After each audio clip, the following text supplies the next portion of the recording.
por estar allí. Me toca la responsabilidad de compartirles esta última palabra, que lo he titulado El desafío que tenemos por delante. Es increíble que un virus tan pequeño como el COVID-19 haya puesto en jaque a todas las naciones del mundo.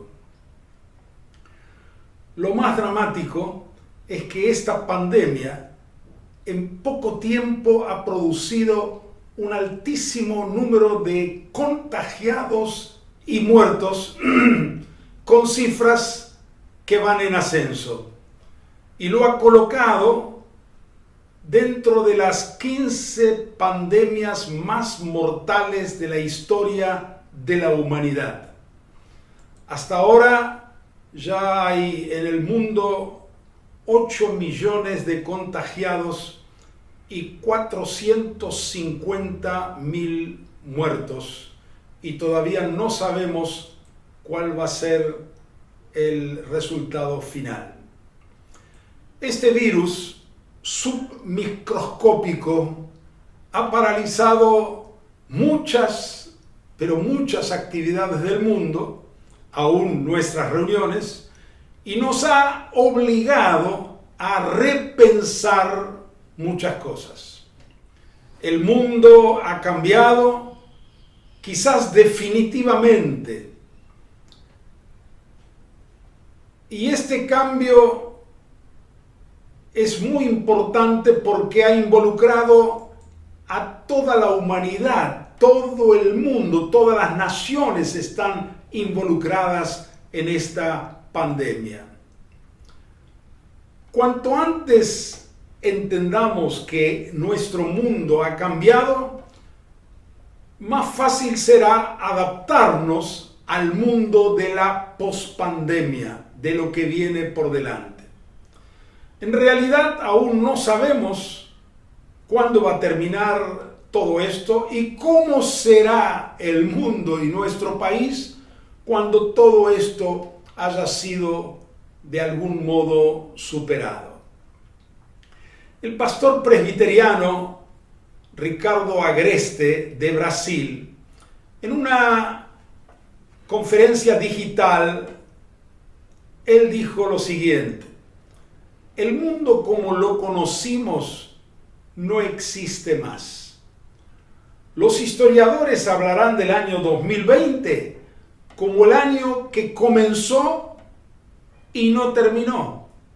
Pensemos en los niños en la escuela, apenas comenzaron marzo, y aún las actividades generales que en realidad recomenzamos todos en marzo, y ahí nomás vino el corte y esta parálisis social en nuestro país y en tantas otras naciones.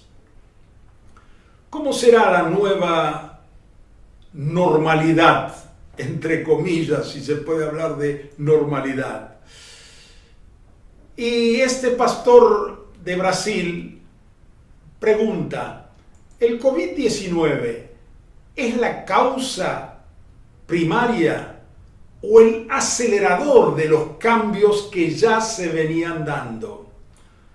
En realidad, el mundo ya estaba sufriendo algunos cambios importantes, pero aquello que quizás hubiera demorado 3 años o 5 años, sucedió en 3 semanas. Y él dice, este pastor, nuestras iglesias representan las organizaciones más resistentes a los cambios. ¿Por qué? Porque los líderes muchas veces no sabemos hacer una diferencia entre lo que es esencia y lo que es forma. Otra consideración importante que hace este pastor presbiteriano brasilero, pregunta: ¿el mundo de la post-pandemia será mejor o peor que ahora? Bueno, hay opiniones de ambos lados, pero él dice, nuestro papel como cristianos no es ser optimistas o pesimistas. Como iglesia no tenemos la facultad de elegir al enemigo ni el escenario nuevo. Nos toca comprender cómo desarrollar mejor nuestra misión en el nuevo escenario que nos toque vivir y misionar. Y él concluye con esta afirmación: esta pandemia debería producir en nosotros un sabá, un descanso, parar para reflexionar profundamente.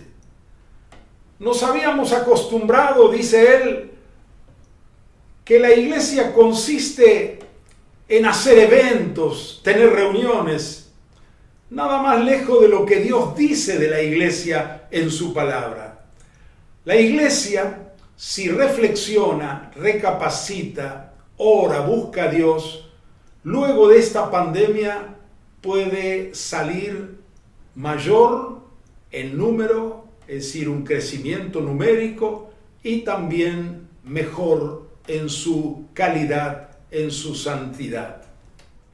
Esta pandemia nos obligó a parar literalmente para reflexionar y repensar nuestro funcionamiento como iglesia y como obreros del Señor.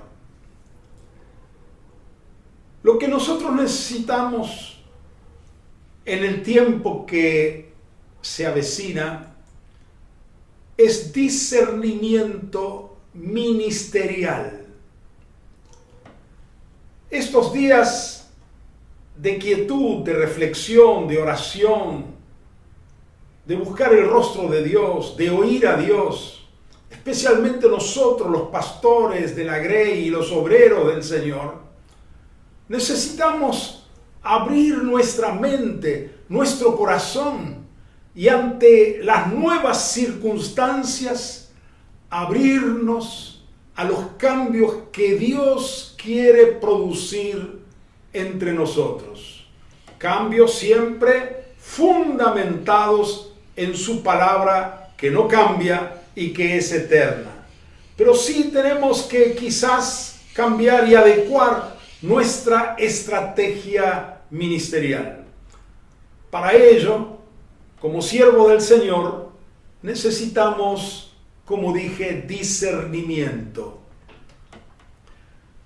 Necesitamos discernir entre lo absoluto y lo relativo, entre lo inmutable y lo variable, entre lo indispensable y lo prescindible, entre lo esencial y lo secundario, entre lo permanente y lo circunstancial.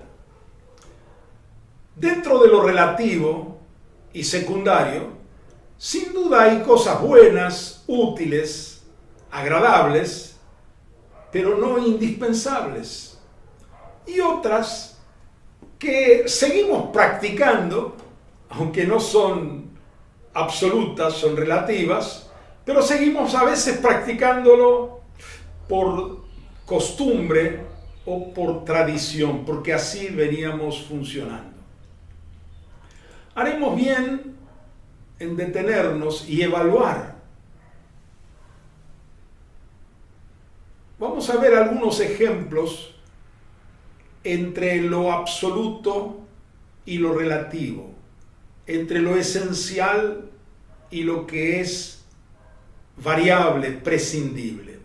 Por ejemplo, primer ejemplo, adorar a Dios en espíritu y en verdad es algo absoluto, es mandamiento del Señor. Pero adorar a Dios acompañado con instrumentos musicales es algo secundario. Podemos prescindir.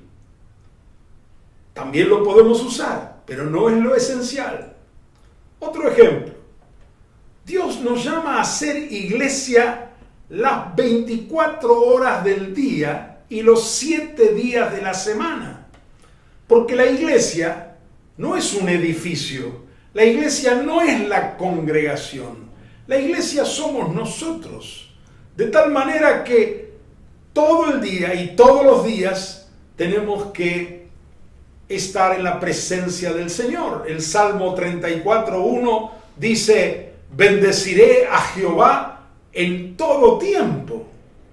Ahora, reunirnos los domingos es algo relativo. Lo podemos hacer, es algo lindo, maravilloso, pero no es absoluto.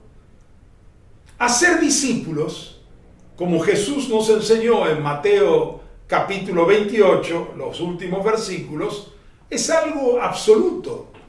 Pero hacer reuniones, hacer templos, entre comillas, es algo relativo, secundario.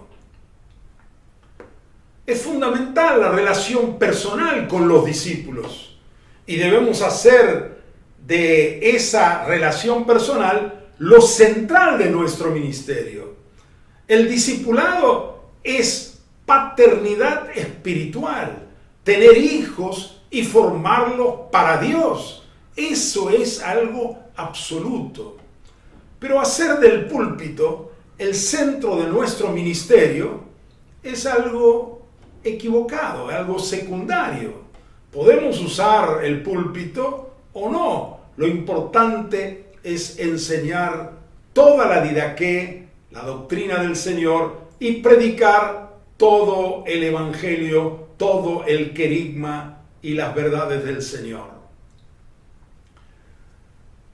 Debemos dejar de a veces predicar tantos devocionales y sermones inspiracionales y concentrarnos más en la palabra de Dios, que lo podemos resumir con estas dos palabras, querigma y didaqué.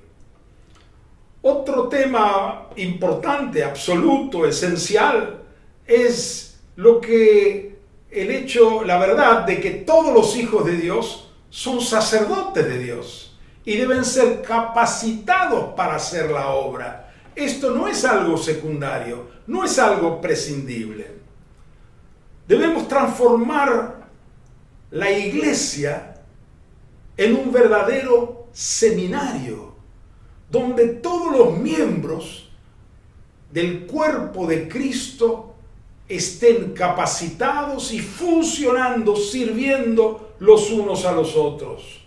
Todos funcionando según sus dones y talentos, en pro de la evangelización del mundo y en pro de la edificación de los hermanos.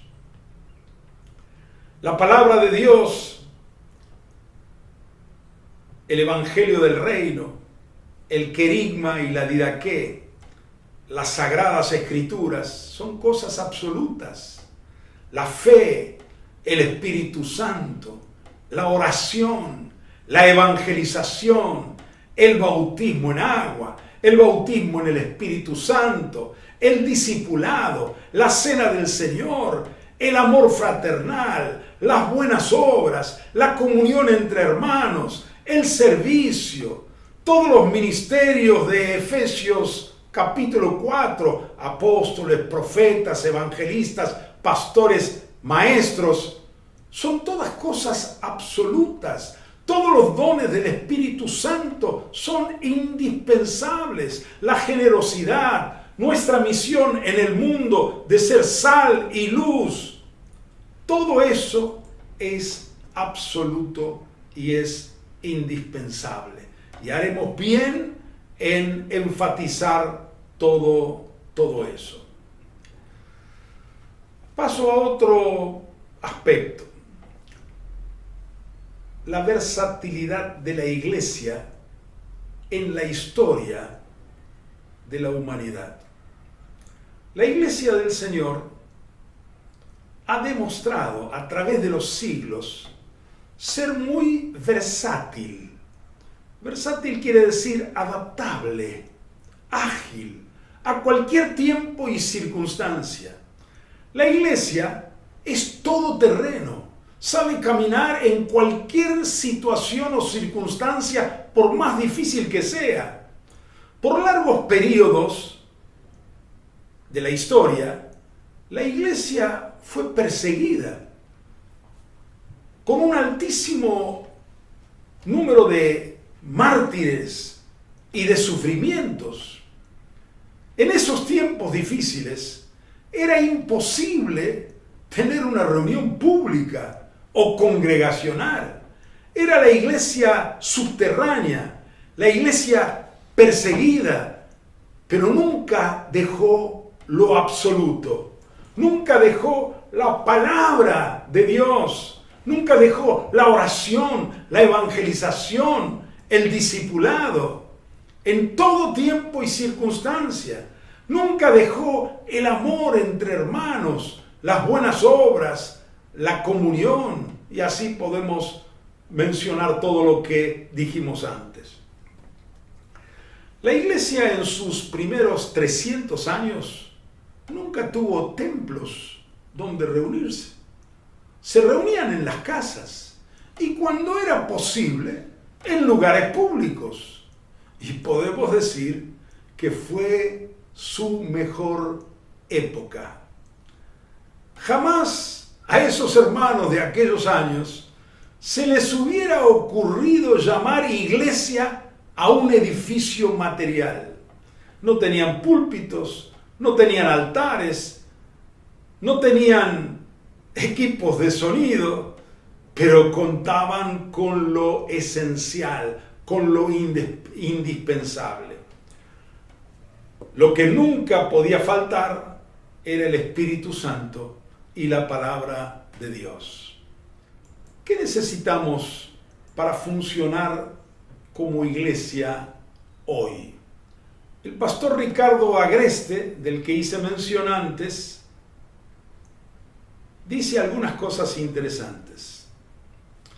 Tenemos que construir el futuro teniendo en cuenta la nueva realidad. Otra cosa que dice, las reuniones online, virtuales, y las reuniones presenciales convivirán en forma simultánea. No todas las reuniones presenciales son necesarias. Necesitamos discernir los límites, beneficios y daños de los usos digitales. Hay que analizar bien. Nosotros los cristianos no fuimos hechos para conformarnos al mundo, sino para ser transformados por la renovación de nuestro entendimiento. ¿Qué necesitamos para ser iglesia hoy? Debemos plantar nuevas iglesias con menores recursos económicos. El modelo tradicional de comprar un terreno, construir un templo y montar una iglesia, entre comillas, es un proceso lento y excesivamente costoso. Tenemos que pensar en abrir iglesias en las casas. Ya tenemos algún ejercicio de esto, pero hoy lo tenemos que fortalecer más. Debemos ser mucho más creativos.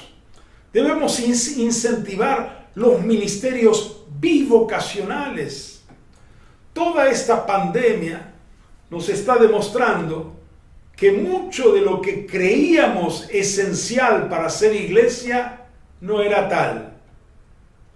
Todo nos obliga a encontrar formas más sencillas de ser iglesia hoy. Necesitamos repensar la iglesia y su funcionamiento. Obviamente esto dependerá de cada país y aún dentro de un mismo país dependerá de cada ciudad y aún de cada barrio. Ciertas metodologías funcionan en un barrio que no funciona en otro. Tenemos que tener la mente amplia para ser guiados por el Espíritu Santo en todo esto. El Espíritu Santo es muy creativo, muy libre, y tenemos que depender del Espíritu para avanzar mejor. Nosotros tendemos a estar muy atados a esquemas, a esos esquemas a los que estamos acostumbrados. Necesitamos libertad en las formas y estrategias, siempre bajo la inspiración del Espíritu Santo.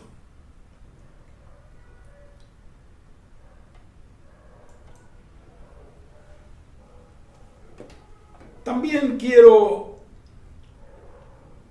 hacer otra reflexión y en relación a la evangelización. Hoy hay una gran puerta abierta en las personas en cuanto a la evangelización. Esta pandemia ha provocado una nueva sensibilidad en la gente, en la humanidad. No en todos, pero sí en muchos. Y con ellos nos tenemos que contactar. Existe una nueva conciencia de la fragilidad del ser humano, tanto en el área de la salud, la economía, el trabajo y en otras áreas más. Y esta conciencia de fragilidad puede ser una importante antesala a la humildad, condición muy favorable para predicar el Evangelio a las personas. Hay una nueva conciencia de la imprevisibilidad de la vida. No tenemos agenda. ¿Cuánto durará todo esto? ¿Cuántos morirán? ¿Cuándo volveremos a la normalidad? No sabemos. Y esta incertidumbre también nos puede llevar a la humildad y a la búsqueda de certezas que solo se encuentra en Dios. También hoy somos más conscientes de nuestra impotencia, conscientes de que existen fuerzas y factores que no podemos controlar, ni con dinero, ni con ciencia, ni con tecnología, ni con leyes. Otra sensación que ha crecido, que nos puede llevar a la humildad, y aunque no se lo menciona abiertamente, es que hoy en la gente hay una nueva conciencia de la cercanía de la muerte. Esto genera temor, ansiedad, necesidad espiritual, sed de oír un mensaje de esperanza, de vida, de salvación. Esta nueva sensibilidad puede ser una gran puerta abierta para la evangelización y la conversión de millones de personas en todo el mundo. Jesucristo en Apocalipsis capítulo 3, versículo 8, dice así: así dice el santo, el verdadero, el que tiene la llave de David, el que abre y ninguno cierra, y cierra y ninguno abre. Ese es Jesucristo. Y Él dice así: he aquí delante de ti una puerta abierta, la cual nadie puede cerrar. Tenemos que enfatizar en este tiempo la evangelización de la forma que sea posible. Permítanme también hablarles un poco de la zaranda de Dios. Nosotros sabemos que a los que aman a Dios, todas las cosas ayudan a bien. Romanos 8:28. Es un texto muy conocido. El Señor usará todo esto para meternos en una zaranda. Y vaya qué zaranda. El propósito de la zaranda es separar la paja del trigo. Lo necesario, que es el trigo, de lo superfluo, que es la paja. Separar lo absoluto de lo relativo. Hoy hay mucha paja y hojarasca en la iglesia. Pablo dice que la iglesia debe ser edificada con oro, plata y piedras preciosas, pero advierte que algunos edifican con madera, heno y hojarasca. 1 Corintios capítulo 3. Nos ha venido bien todo esto para poder evaluar qué iglesia estamos edificando. Lo que estamos edificando pasará la prueba del fuego. El fuego acaba con todo lo banal, con la superficialidad, la religiosidad, la carnalidad. Acaba con todo lo que es madera, heno y hojarasca. Todo eso se quema rápidamente. Pero el fuego también cumple otra función. Purifica el oro, la plata y las piedras preciosas.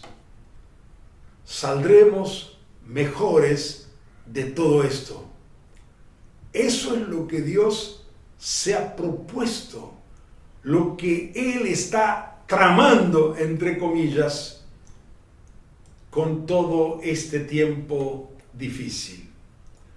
Si nos humillamos delante del Señor y buscamos su rostro, Él nos hablará y saldremos mejores de todo esto. Nos concentraremos en lo importante, en lo trascendente. Nos concentraremos en la palabra de Dios y la oración.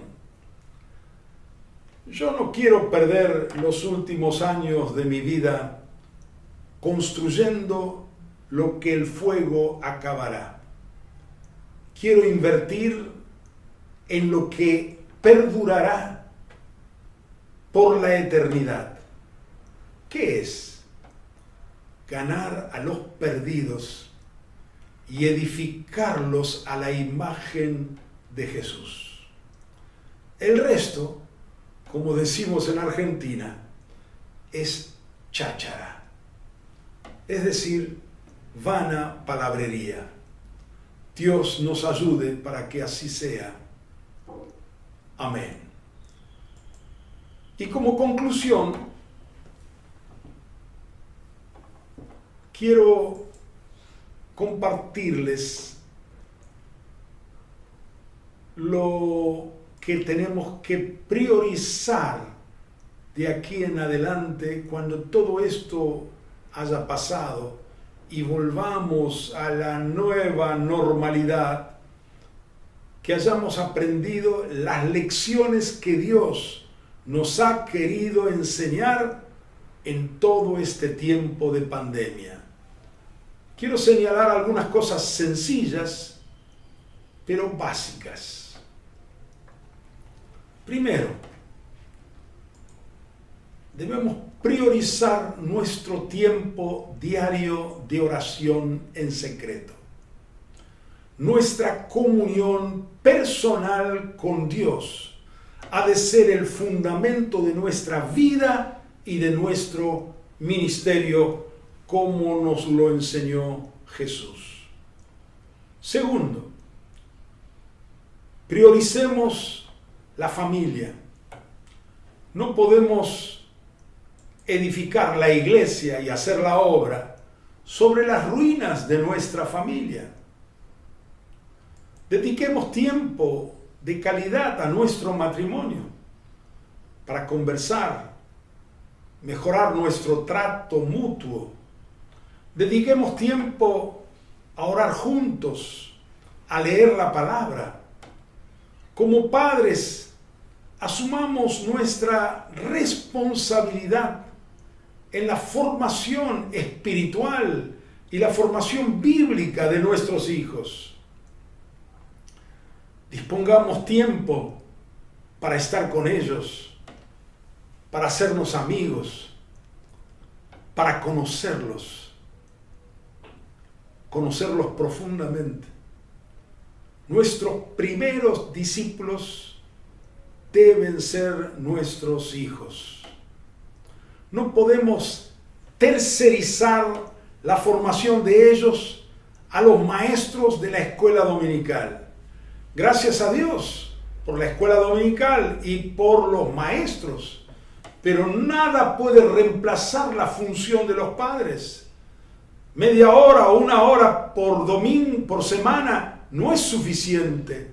El mundo nos bombardea las 24 horas del día y todos los días de la semana. Los padres debemos asumir la responsabilidad en la formación y el discipulado de nuestros hijos. Tercero, prioricemos la iglesia. Recordemos que la iglesia no es el salón donde nos reunimos. La iglesia somos nosotros. Nosotros no vamos a la iglesia. Somos la iglesia las 24 horas del día y los 7 días de la semana. Anhelamos el día en que podamos reunirnos de nuevo con todos los hermanos para celebrar culto a Dios y celebrar nuestra comunión. Pero tengamos en claro que aunque la iglesia se congregue, la iglesia no es una congregación. La iglesia es una familia, es la familia de Dios. Seamos más familia, seamos más hermanos, que a ninguno le falte nada, que haya un ida y vuelta de amor, de comunión, de contacto, de conocimiento, que sepamos llorar con el que llora, reír con el que ríe, seamos iglesia en todo el sentido de la palabra. Número 4, prioricemos las relaciones personales a las reuniones. Jesús dijo así: el buen pastor conoce a sus ovejas. A cada una de ellas las llama por su nombre. Debemos fortalecer las relaciones firmes y permanentes, las coyunturas. Fortalezcamos el discipulado. Cada pastor, cada obrero debe tener su grupo de discípulos y dedicarse a su formación, a fin de que cada discípulo a su vez tenga su propio círculo de discípulos y así sucesivamente hasta que todos los miembros estén unidos por las coyunturas. La iglesia es un cuerpo y en un cuerpo no hay ningún miembro suelto. Número 5, ya voy terminando. Prioricemos la enseñanza y la predicación de la palabra de Dios. En el griego, esto se expresa con las siguientes palabras que ya mencioné antes, cuando hablé de lo absoluto y lo relativo. Las dos palabras griegas son didaqué y querigma. La didaqué es la suma de los mandamientos de Jesús y de los apóstoles, como lo tenemos, por ejemplo, en el Sermón del Monte.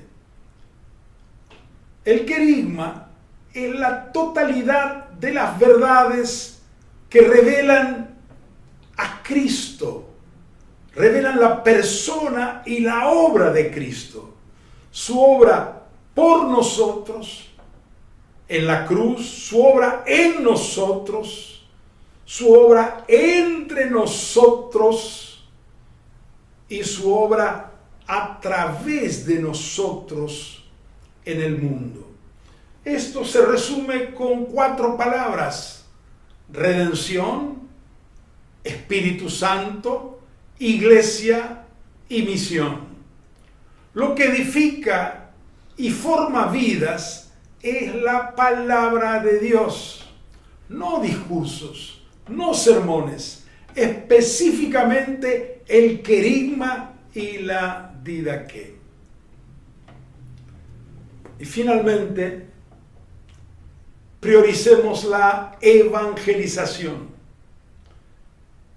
Como dije antes, este es un kairos de Dios. Ha aumentado la sed espiritual en la gente. Es un día nuevo, es nuestro tiempo.